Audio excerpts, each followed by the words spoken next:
OTP आपने दिया नहीं लेकिन फिर भी क्रेडिट कार्ड से पेमेंट हो गया। अगर आपको भी ये शौक लग रहा है तो वीडियो स्किप मत करो।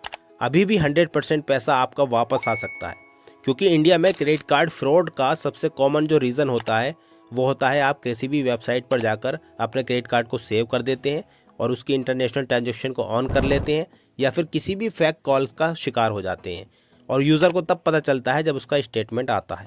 तो अगर आपको लगता है कि आपके साथ या आपके किसी रिलेटिव के साथ किसी भी तरह का कोई फ्रॉड हुआ है, तो आप इन 3 स्टेप को फॉलो करके उनका पैसा रिफंड ले सकते हैं। काफ़ी इन्फॉर्मेटिव वीडियो होने वाली है, तो चलिए शुरू करते हैं।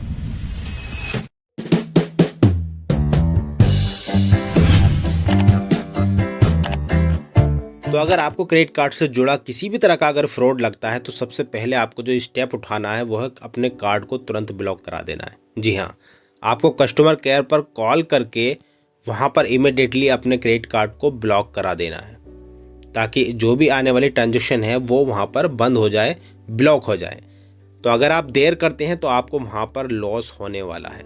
तो आपको इमीडिएटली पहला स्टेप जो करना है, अपने कार्ड को ब्लॉक करा देना है। अब चलते हैं दूसरे स्टेप की तरफ।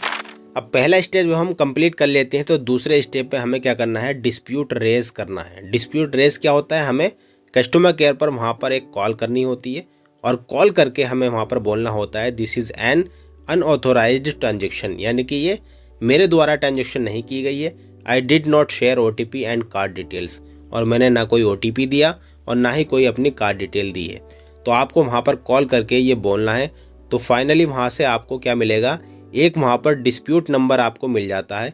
वो डिस्प्यूट नंबर आपको वहाँ पर नोट करके रखना है। जैसे कि मान लीजिए कंप्लेन नंबर होता है, इसी तरह का एक डिस्प्यूट नंबर होता है, वो आपको नोट करके रख लेना है अपने पास।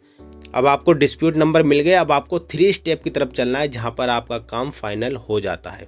अब तीसरे स्टेप पर आपको क्या करना है, आपको वहाँ पर कंप्लेन नंबर मिल चुका है, ये डिस्प्यूट नंबर मिल चुका है। तो अब आपको क्या करना है, वहाँ पर FIR आप करा सकते हैं या साइबर कंप्लेन आप कर सकते हैं। तो आप इसकी कंप्लेन ऑनलाइन भी कर सकते हैं खुद से ही। इसकी जो वेबसाइट है वो है cybercrime.gov.in। तो cybercrime.gov.in पर जाकर आप कंप्लेन कर सकते हैं। आपको बहुत ही जल्दी रिस्पॉन्स दिया जाता है।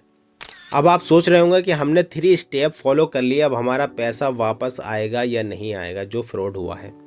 तो वापस पैसा आने का क्या रूल होता है। देखिए, आपको एक बात समझनी होगी, अगर आपने OTP नहीं दिया और आपने कोई डिटेल शेयर नहीं की और आपने बहुत ही जल्दी कंप्लेन कर दी, यानी कि उसमें देरी भी नहीं करी, तो वहाँ पर एक रूल अप्लाई होता है जिसको हम बोलते हैं ज़ीरो लायबिलिटी रूल। ये रूल कहता है कि जो आपका नुकसान हुआ है वो बैंक उठाएगा और आपका पैसा पूरा वहाँ पर सेफ हो जाता है, आपको मिल जाता है। तो कुछ इस तरीके से आपका पैसा वापस मिलता है। तभी मिलता है जब आप अपनी कोई डिटेल शेयर नहीं करते और वहाँ पर आप कंप्लेन करने में डिले भी नहीं करते। तो दोस्तों, फाइनली अगर आपको लगता है कि आपके साथ फ्रॉड हुआ है, तो आप ये तीनों स्टेप फॉलो करके अपने पैसे को बचा सकते हैं। सबसे पहले आपको अपने कार्ड को तुरंत ब्लॉक करना होगा, और दूसरा आपको एक डिस्प्यूट रेज करना होगा, यानी कि एक आपको डिस्प्यूट नंबर की ज़रूरत पड़ती है, कस्टमर केयर पर कॉल करके वहाँ से लेना होगा, और तीसरे पर आपको FIR या फिर cybercrime.gov.in पर जाकर कंप्लेन करनी होगी। अगर आप ये बहुत जल्दी कर देते हैं तो आपका पैसा वापस मिल जाता है, बैंक सारा लॉस अपने ऊपर ले लेता है। तो आई होप आपको वीडियो अच्छी लगी होगी। इसी तरह की नई नई वीडियोज़ के लिए चैनल पर बने रहें, सब्सक्राइब करके रखें ताकि आने वाली जितनी भी वीडियोज़ हैं वो आपको टाइम टू टाइम मिलती रहें।